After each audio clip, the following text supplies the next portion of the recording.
Para masabi mo na okay ako sa profession na to and magta-try talaga ako major ko to. Okay, syempre number one, patience. Patience, yeah. Patience, Patience. Kakaibang patience talaga to. Yeah. Kasi nga, sabi ko nga, di ba, every child is different. So, iba-ibang atake talaga sa kanila. Yeah. So, patience. Kasi, at saka sa ano din kasi, parang sa teaching kasi, hindi lang kasi yung mga bata yung isi-serve mo eh. Yung parents din nila, yung boss din mo, yung mga higher-ups pa. So, parang, siguro, yun din siguro yung kailangan na dapat marunong ka talagang makisama. Ay, sama. Makisama talaga. Yes. Na, alam mo, may mga times na hindi ka agree sa kanila, but you have to do it. Yeah, you need to obey. You need to obey. No matter what. Lalo pa, number one, hindi ka man taga rito. Yes. At saka meron naman talaga kasing sinusunod na curriculum or mga Yeah.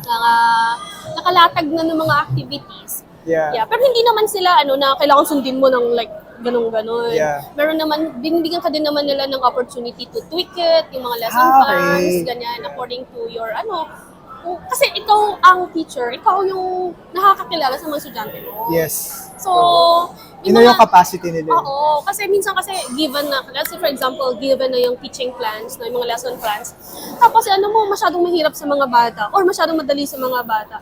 So, kailangan quick thinker ka din eh, kasi kailangan mong i-tweak siya right then and there. Kasi makikita mo yung yung expression ng mga bata na parang bored sila or hindi nila maintindihan. Yes. May ganun sila eh. So, actually, pag may mga interns kami, ngayon may mga interns kami, yun yung lagi namin kino-comment sa kanila na you should be sensitive enough na maramdaman mo or ma-observe mo, makita mo sa mukha ng mga bata na they're not interested.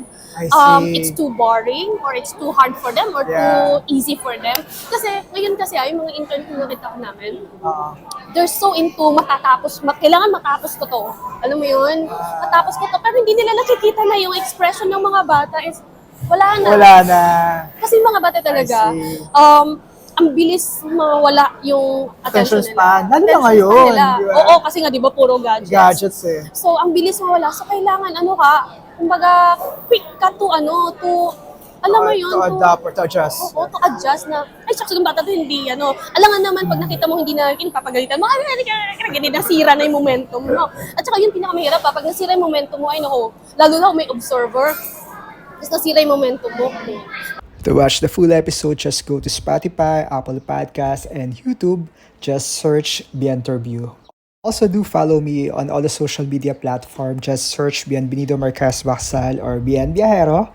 It will truly help the channel grow. Thank you.